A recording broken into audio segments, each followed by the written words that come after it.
Hello everyone, कैसे हो सभी लोग। काफी दिनों बाद आप सभी का एक बार फिर से स्वागत है मेरे चैनल में। तो आज फाइनली मेरे एग्जाम्स खत्म हो चुके हैं एंड मैं फिर से वीडियो बना पाऊंगा। मैं जैसे ही एग्जाम देकर घर आया, मैं सबसे पहला काम यही कर रहा हूँ क्योंकि आप लोगों से काफी सारी बातें करनी थी। तो आप सभी लोग भी कैसे हो, जल्दी जल्दी मुझे कॉमेंट में बताओ। एंड काफी सारे लोग मुझसे पूछ रहे थे कि मैं वीडियो नहीं बना पा रहा हूँ, इसका कारण क्या है। तो मैंने ऑलरेडी कम्युनिटी पोस्ट पे बता रखा था कि मेरे एग्जाम चल रहे हैं और इसीलिए मैं ज्यादा फोन यूज नहीं कर रहा था, तो मैं आप सभी को रिप्लाई नहीं दे पा रहा था। तो अब से आप सभी टेंशन मत लो, ये जर्नी ऐसे ही कंटिन्यू होती रहेगी। तो इसी के साथ इस कहानी को हम एक क्विक रिकैप के साथ स्टार्ट करते हैं। तो कहानी में हमारा मेन कैरेक्टर ड्योकपाल, जो कि एक गैंगस्टर होता है, वो अपनी मौत के बाद एक हाई स्कूलर की बॉडी में पहुंच जाता है और इसी के साथ उसकी स्कूल लाइफ शुरू होती है, जहां वो सॉन्ग यून के बुलीज को अच्छा सबक सिखाता है और सॉन्ग यून के क्रश के साथ भी अच्छी खासी दोस्ती कर लेता है। और कहानी के पिछले पार्ट में हमने देखा था कि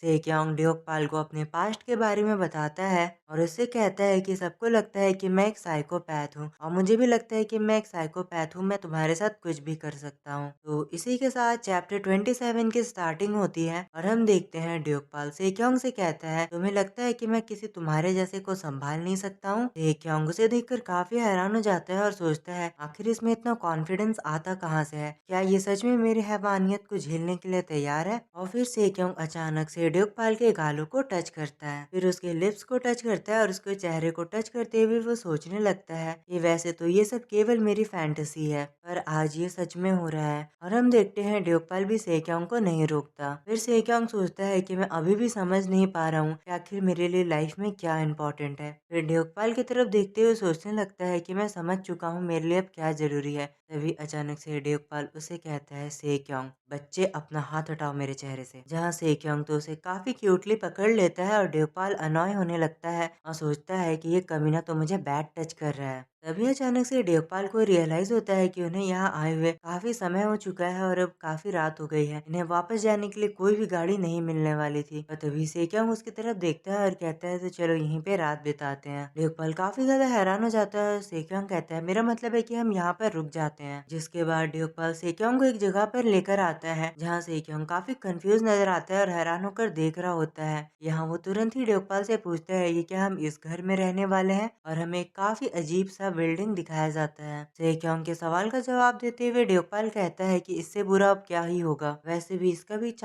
इसके भी चांसेस कम है कि ये लोग भी हमें यहाँ रुकने दे। यहाँ ड्योकपाल उस बिल्डिंग को देखकर सोचने लगता है कि क्या यहाँ का ओनर चेंज हो चुका है, और वो हमें बताता है कि वो 10 सालों पहले यहाँ आया करता था। उस समय वो माफिया का बॉस नहीं बल्कि एक केवल छोटा सा गुंडा था जो कि यहाँ केवल छोटे मोटे काम किया करता था, और ये जगह इन गुंडों का एक सीक्रेट हाइड आउट होता है। फिर ड्योकपाल सोचने लगता है कि 10 सालों पहले जब मैं यहाँ आया था उसके बाद से मैंने यहाँ के ओनर के बारे में कोई खबर नहीं सुनी, क्या पता वो बुढ़ा जिंदा हो या मर गया हो। वैसे भी उसकी बूढ़ी हड्डियां हमेशा चरमराई रहती थी, क्या पता रात भर में ही टपक गया हो। ड्योकपाल और सेक्योंग फिर अंदर जाते हैं और ड्योकपाल सोचता है वही हमेशा की तरह गंदी पुरानी जगह और गंदी पुरानी स्मेल। खैर अब क्या ही कर सकते हैं, यहीं रुकना पड़ेगा। फिर वो तुरंत ओनर को बुलाने लगता है और कहता है क्या कोई अंदर है। तभी एक बूढ़ा आदमी वहाँ बाहर आता है। यहाँ वो बूढ़ा आदमी कहता है कि बच्चे आखिर तुम्हारी उम्र क्या है। जिस पर ड्योकपाल कहता है कि मैं तो अभी अंडर एज हूँ, पर मेरे साथ आया ये महाशय इसकी तो उम्र हो चली है। वो बूढ़ा आदमी तो शक की निगाहों से सेक्योंग की तरफ देखने लगता है। सेक्योंग काफी प्यार से समझाता है कि ये मेरा छोटा भाई और मैं इसका बड़ा भाई हूँ, हम यहाँ घूमने आए थे, क्या आप हमें एक रात रुकने की इजाजत दोगे। यहाँ वो ओनर कहता है कि जब हम दो बड़े बात कर सकते थे तो इस बच्चे को सामने आने की क्या जरूरत थी। जिस पर सेक्योंग कहता है कि आजकल के बच्चे तो ऐसे ही होते हैं। यहाँ ड्योकपाल गुस्से में पीछे से उसे लात मारता है और वहाँ वो बूढ़ा आदमी कह रहा होता है कि इस जैसे बच्चे को तो संभालना काफी मुश्किल होता होगा। इस पे सेक्योंग कहता है कि हाँ पर मेरा भाई काफी ज्यादा क्यूट है तो मैं उसे संभाल लेता हूँ। और ड्योकपाल तो गुस्से में सेक्योंग के पैरों को किक किए जा रहा था। फिर सेक्योंग उस बूढ़े आदमी से कहता है वैसे तो यहाँ हम अपने फैमिली से मिलने आए थे पर उनके घर में जगह नहीं थी, इसीलिए यहाँ पर आना पड़ा। हम बस एक रात रुकेंगे और कल सुबह चले जाएंगे। और वो तुरंत ही पैसे निकाल कर उस बूढ़े आदमी को देने लगता है। यहाँ सेक्योंग उस आदमी को पैसे निकाल कर कर दे देता है। इसके बाद वो आदमी उसे चाबी देने ही वाला होता है और सेक्योंग सोचने लगता है कि सच में हमें इतनी आसानी से चाबी मिल जाएगी। तभी वो आदमी तुरंत ही उस चाबियों को वापस पकड़ लेता है और कहता है, तुम पहले अपनी आईडी दिखाओ, क्या तुम सच में 18+ हो? यहाँ देवपाल तो अपना सर ही पीट लेता है कि लो हो गया बेड़ा गर्क, मैंने पहले ही कहा था कि मुझे इससे बात करने दो। यहाँ सेक्योंग के पास उसकी आईडी तो थी नहीं। वो सोचता है अभी मुझे सबसे पहले कमरा लेना सबसे ज्यादा जरूरी है, मैं इस नकली सॉन्ग ही उनको सड़क पर तो सोने नहीं दे सकता। इसीलिए वो तुरंत ही अपने पास से काफी सारे पैसे निकाल कर कहता है कि वैसे मैं अपनी आईडी लाना भूल गया हूँ, पर क्या इतने सारे पैसे तुम्हारे लिए काफी रहेंगे? जिस पर वो बूढ़ा आदमी साफ साफ मना करता है और कहता है कि आजकल की इंस्पेक्शन काफी ज्यादा खतरनाक हो गई है, तो मैं इस तरह किसी को भी रात को रुकने नहीं दे सकता जिसकी आईडी ना हो। इस पे सेक्योंग कहता है हम कौन सा जो कोई बुरा काम करने आए हैं, आप कम से कम मेरे छोटे भाई को यहाँ पे रुकने दो। पर वो बूढ़ा आदमी अभी भी मान नहीं रहा होता है। तभी अचानक से ड्यूकपल सामने आ जाता है। वो सेक्योंग को पीछे करता है और सोचता है कि सेक्योंग यहाँ पर अपना दिमाग लगाकर पैसों से कमरे को खरीदने की कोशिश कर रहा था, पर ये बूढ़ा आदमी और उससे पैसे निकलवाना चाहता है, इसीलिए वो हमें ठग रहा है। यहाँ ड्यूकपल सोचता है ये तो आज भी नहीं बदला, हमेशा की तरह लालची है, तो अब इस कमीने को तो मैं एक फूटी कौड़ी भी नहीं दूंगा। और तभी ड्यूकपल इस आदमी का नाम पुकारता है और कहता है चिलसंग, मैं उन लोगों के साथ हूँ और तुम जानते हो कि मैं किसकी बात कर रहा हूँ, तो मैं इससे ज्यादा कुछ नहीं कहूंगा। तुम जानते हो मैं किसके लिए काम करता हूँ, तो अपना मुंह बंद करो और चुपचाप हमें यहाँ रुकने दो। और ड्यूकपल सोचने लगता है कि जब भी मेरी गैंग को छुपना होता था तो हम यहीं पर आते थे, तो मैं यहाँ के सारे सीक्रेट रास्तों को और सीक्रेट कोड को जानता हूँ, साथ ही मुझे इस कमीने का प्राइस भी पता है। यहाँ चिलसंग तो तुरंत ही कहता है अगर ऐसी बात थी तो तुमने पहले क्यों नहीं कहा, पर अब चिलसंग घबराया हुआ नजर आ रहा था। फिर चिलसंग तुरंत ही कहता है कि क्या बारिश रुक चुकी। जिस बात को सुनकर ड्यूकपल काफी ज्यादा हैरान हो जाता है, क्योंकि ये इनकी गैंग का एक सीक्रेट कोड था जो कि बताता है कि इनकी गैंग में ही इंटरनल कॉन्फ्लिक्ट या फिर आपसी मतभेद हो रहा है। ड्यूकपल सोचता है कि जब से मैं सॉन्ग यून की बॉडी के अंदर आया हूँ मुझे अपनी गैंग के बारे में कुछ भी पता नहीं है कि आखिर वहाँ चल क्या रहा है। और वैसे भी मुझे लगता है कि ड्यूकपल मर चुका है, अब मैं सॉन्ग यून हूँ तो मुझे उन लोगों की लाइफ को और बर्बाद नहीं करना चाहिए। उनके लिए उनका ड्यूकपल मर चुका है तो मुझे उसे कब्र में ही रहने देना चाहिए। और यहाँ वो बूढ़ा आदमी भी सोचता है कि शायद उनकी गैंग अभी भी चल रही है क्योंकि वो एक छोटे से बच्चे का इस्तेमाल कर रहे हैं। और ड्यूकपल भी तुरंत ही उनका सीक्रेट कोड उसे बता देता है और वो आदमी उसे चाबियां दे देता है। यहाँ ड्यूकपल सोचने लगता है कि इस आदमी ने मुझे एक सीक्रेट कोड बताया है, इसका मतलब है कि मेरे गैंग में आपसी झगड़े हो रहे हैं। और ड्यूकपल परेशान होने लगता है कि मेरी गैंग को आखिर हुआ क्या, पर आखिर उनके बीच में कुछ हो भी रहा होगा तो मैं सॉन्ग यून की बॉडी में रहकर उनके लिए कुछ भी नहीं कर पाऊंगा। और तभी चिलसंग उन्हें पैसे लौटाते हुए कहता है कि मैं उस लड़के को यहाँ रुकते हुए नहीं देख सकता हूँ। जिस पर ड्यूकपल कहता है कि क्या तुम भूल चुके हो कि हम गद्दारों के साथ क्या करते हैं? जिसके जवाब में चिलसंग कहता है कि वो हमारा मेंबर नहीं है, तो आखिर हम उसे यहाँ क्यों रुकने दे।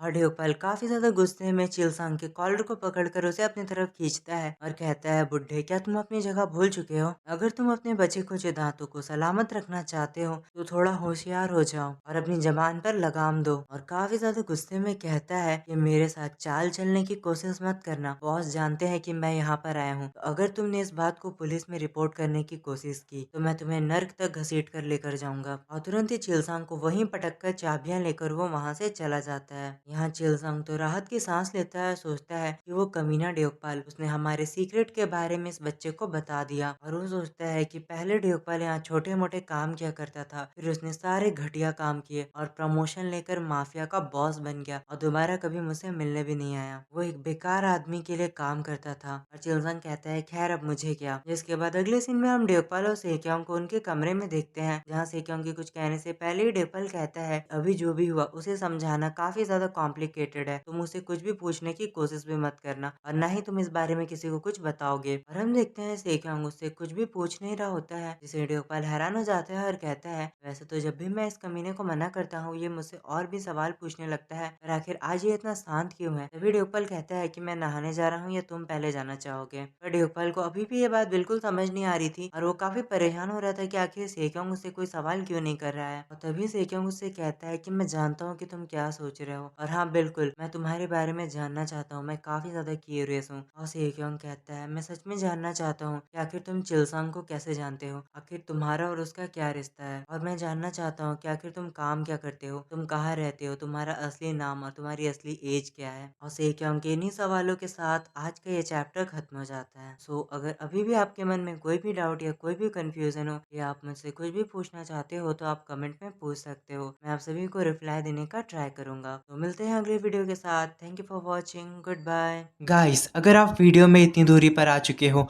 और आपको आज की ये वीडियो पसंद आती है तो प्लीज़ आप इसे एक लाइक कर देना और चैनल पे नहीं हो तो इसे सब्सक्राइब कर दो और कमेंट करके मुझे ज़रूर बताना कि आपको आज का ये वीडियो कैसा लगा। आपकी एक लाइक और सब्सक्राइब से हमें काफ़ी ज़्यादा मोटिवेशन मिलता है और हम वीडियो को जल्दी से जल्दी लाने की कोशिश करते हैं। इतनी देर मेरी वीडियो को देखने के लिए आप सभी का बहुत बहुत शुक्रिया। मिलते हैं अगली वीडियो के साथ। Thank you for watching. Good bye.